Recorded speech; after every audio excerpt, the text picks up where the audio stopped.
美国总统川普才昨提出警告，讲中东可能会发生大规模的冲突。在以色列就先下手攻击伊朗的核能设施，同时嘛宣布进入紧急状态。那上新的消息是，伊朗已经反击，伫咧过去几点钟内向以色列射上100台无人机。 就伫以色列国防部长卡兹宣布全国进入特别紧急状态了后，耶路撒冷空袭警报大响，因为进前以色列针对伊朗德黑兰附近的核设施、加弹道飞弹计划进行乘组攻击，精准阁有联合攻势的打击。 德黑兰的民众是伫暗暝大声爆炸声甲火光中行精神的，也有所在出现真大火焰，建筑物有传出倒塌。当地记者徛伫帕普冈的街路直连线，后壁的建筑物当出现大火。伊朗政府嘛随关首都的领空。以色列总理纳坦雅胡透过 YouTube 发表声明表示，这项行动会持续到威胁消除为止。We struck at the heart of Iran's nuclear enrichment program. We struck at the heart of Iran's nuclear weaponization program. We targeted Iran's main enrichment facility in Natanz.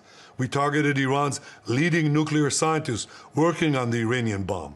We also struck at the heart of Iran's ballistic missile program. 以色列国防军 IDF 表示，有几60台以色列战机参加行动，要求民众赶紧避难。 במערכה זו צפויות התרעות רחבות. יש חשיבות גבוהה להתמגנות מיטבית בין אם במרחב הפרטי או הציבורי. עדיפות לממ"ד, מקלט, מרחבים מוגנים במוסדות חינוך ומחסים ציבוריים שמאושרים על ידי פיקוד העורף. 美国国务卿鲁比欧嘛发表声明表示，美国有收到以色列进前通知有这项行动，不过美国无参与。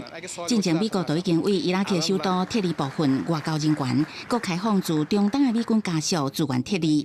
前日阵川普则警告以色列真紧就会动手，不过伊嘛表示，美国无愿意看到冲突这么激烈。其实，伫阿曼岛协调，美国甲伊朗2国4月中才重新展开真侪轮核子会谈，本来6月15就要进行。 第6轮看来是已经被迫中断。Mr. President, how imminent is an Israeli strike on Iran? Well, I don't want to say imminent, but it looks like it's something that could very well happen. We're fairly close to an agreement. We are fairly close to a pretty good agreement. It's got to be better than pretty good, though, but it's got to be, I'd much prefer an agreement. As long as I think there is an agreement, I don't want them going in because I think I would. 川普一直表示，希望透过谈判解决伊朗核武关键原料浓缩铀的问题。不过，最近外界对伊朗核计划的疑虑已经升高到最高点。联合国的国际原子能总署 IAEA 理事会，则拄啊因为伊朗无履行核武扩散的义务，对伊朗通过20年来头一届的谴责决议。公司新闻，洪如梅编译。